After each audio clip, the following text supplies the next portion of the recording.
Night is a beautiful time when terrors come out to play. Whether from your own mind or reality, crime is more prevalent, ghosts are easier to see, monsters lurk under beds. But how can we know for sure what's real or what's not? What is actually more terrifying? The idea of someone sneaking into our homes and hiding in a corner, or a monster made of shadow and glowing eyes and gleaming teeth waiting for us to drop a toe off the edge of the bed? I guess it really depends on who you might ask. To a child, a monster in the closet is easier to understand and be terrified of than a burglar who might stab you when caught. These are just some of the thoughts that trickled through my mind as I lay there, desperately wanting to sleep. I couldn't deny that I felt uneasy, uncomfortable. As most people do, I had trouble falling asleep in an unfamiliar place. It didn't help that this small motel was home to rumors of crime and ghosts alike. If only there had been another motel open, I would have switched to one that didn't have such a sordid reputation. I would consider myself average when it comes to fears and horror. Not all scary movies frighten me, but I wasn't immune to craving a cute childish comedy afterwards in order to cleanse my palate before sleeping. I didn't believe everything I heard about superstitions or urban legends, but I maintained a curiosity for hearing stories while also attempting to avoid putting myself into any situation that could cause supernatural ideations. Sure, I believed ghosts could be real, but I didn't put much stock in every ghost story I heard. I suppose I could be considered a skeptical believer. I never doubted that things could happen to people, but at the same time, I never saw anything that made me think there was a heavy truth to the forces not of this world. I sure as hell wouldn't risk it, though. I won't walk those supposedly haunted woods at night. There's no way I'm going into that old creaky abandoned house and Ouija boards? Not a chance. I did believe, though, that rumors of crime and odd occurrences held weight and could mar an establishment's reputation. In such a small city as this, you wouldn't think that there could be much of a bad part of town, as it were. But there is, and that's where I found myself. In all reality, my worries were probably only caused by the chats with the locals I had just a few short hours before at the restaurant across town. The city I was spending the night in on my journey west had a population of around 23,000.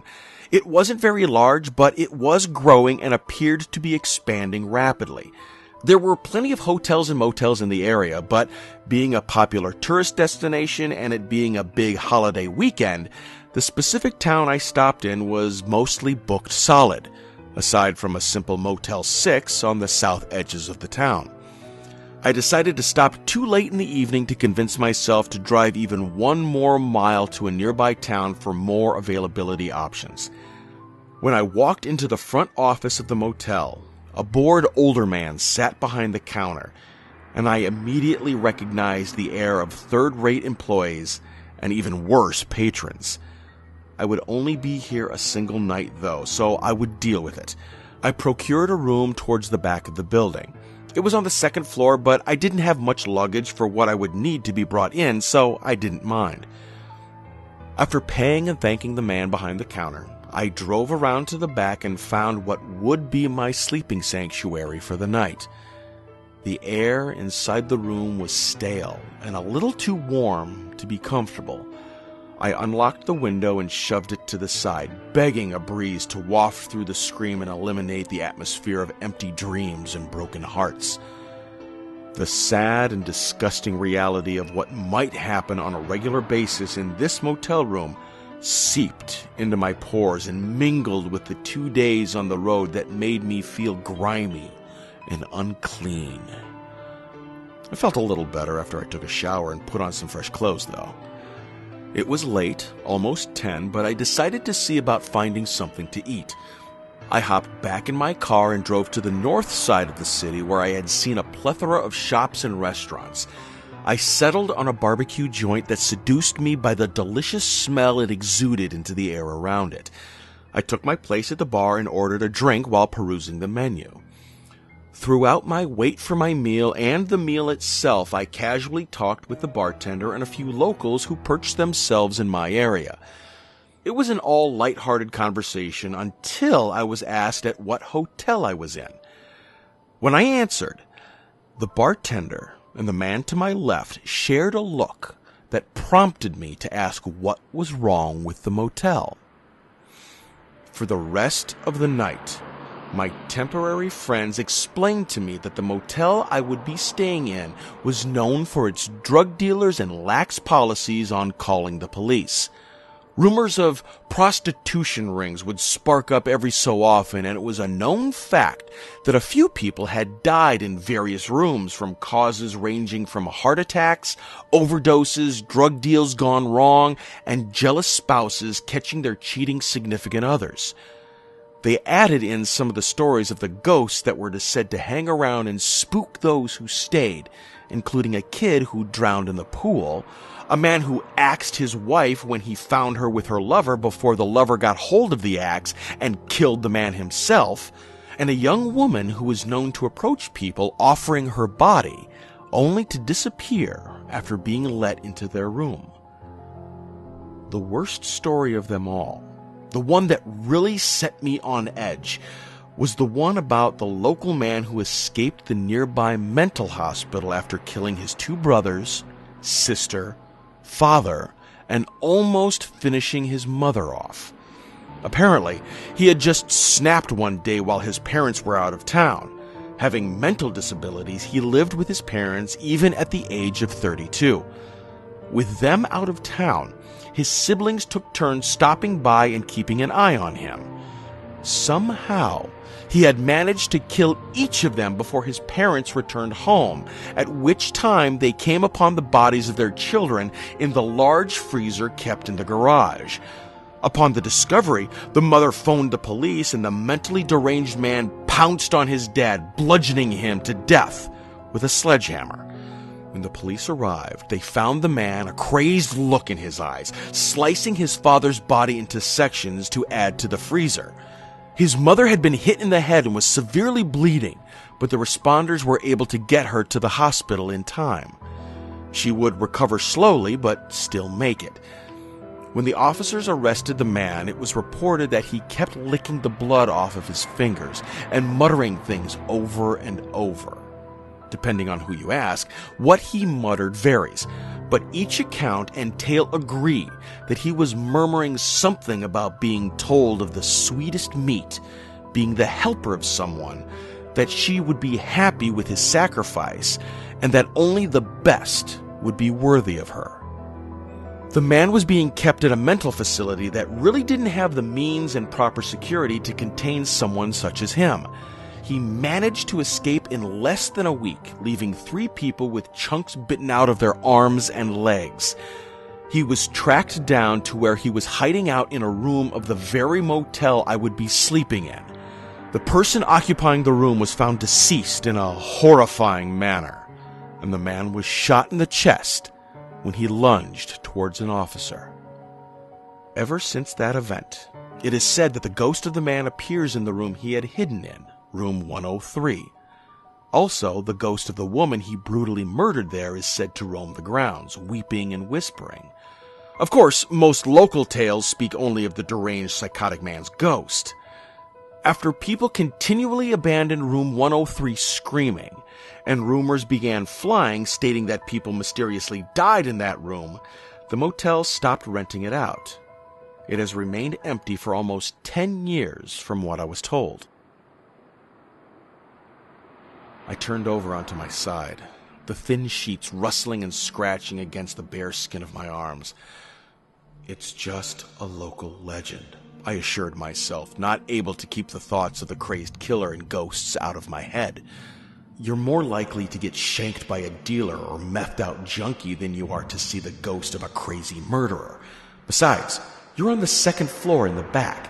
His room is on the 1st floor in the front. You're nowhere near it.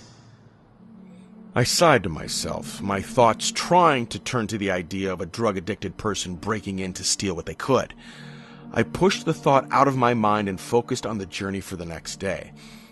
I couldn't escape a nagging chill that grasped my spine and caused me to freeze and stop breathing at any little noise.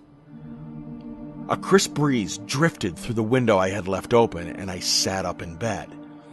It's just noises from outside, and the cold is probably not helping. Just get up, shut the window, and you'll be fine. I began pulling the blanket off of my body when I heard the faintest whisper float to my ears on the soft wind. Don't shut the window.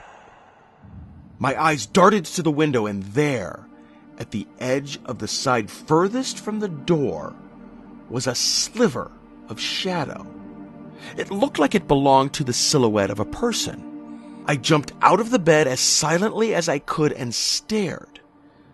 The image moved very slowly in the direction of the door, crossing more into view. I could see it was the shape of a woman, small and thin. I heard the whisper again. Don't shut the window. This time, it sounded like it was accompanied by a forlorn sobbing. I took 2 steps toward the door, grabbing the first thing I could off the table so I had some sort of weapon. I glanced down at what I grabbed. My keys were clutched tight in my fingers, and I mentally thanked whatever force there was in the world that I hadn't grabbed my sunglasses.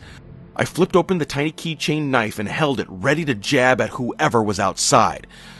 I closed my eyes tight and took a deep breath, preparing myself for my next move. After a third repetition of the whisper, I opened my eyes, hastily flipped the lock, and yanked the door open, taking a step outside, knife at the ready. I found no one. I looked up and down the outside corridor, and there was no sign of anyone. My car sat in the lot below, mostly alone except for another couple of vehicles at least 5 rooms down. There was no door shutting, no footsteps to be heard, no more sobbing. The wind picked up in a short gust, the bitter cold forcing me to shiver involuntarily. I stepped back in, shaking my head at myself. Those stories are just getting to you. There was no whispering, you buffoon. It's just the wind. Just go the hell to sleep and you'll feel better in the morning. I rolled my eyes at my paranoia and locked the door. I gripped the window and slid it to the side, locking it back in place as well before setting my keys back on the table and returning to bed. I snuggled under the uncomfortable blanket and shut my eyes, letting out one last sigh. A moment later, my breath caught in my lungs as I heard a scuffling sound coming from the direction of the bathroom. My eyes shot open and I listened intently as the soft scraping sound approached the bed. My back was to the direction of the sound, and I was frozen, unable to turn over and to look at what could be causing it. I quickly recognized the sounds as steps and something being dragged. I listened, my heart pounding so loudly I almost couldn't hear the noises over the blood rushing past my ears. Step, drag, step, drag. A wet cough crossed with a chuckle broke me from my immobile state, and I sat up, turning to look at the visage of a man approaching the bed. The light from outside glared through the window and illuminated the figure. It was a man appearing to be in his 40s, disheveled with dark, murky splotches all over his clothes. He was missing his right arm, but his left hand held an axe that was being loosely lugged across the floor. Blood streamed constantly in a thin rivulet between his eyes and down his face from a wound atop his skull. From where I was, I could see an indentation high on his head and immediately knew it was a blow inflicted from the axe he toted. When he saw me, he smiled menacingly, and his hand gripped the weapon tighter. Thanks for shutting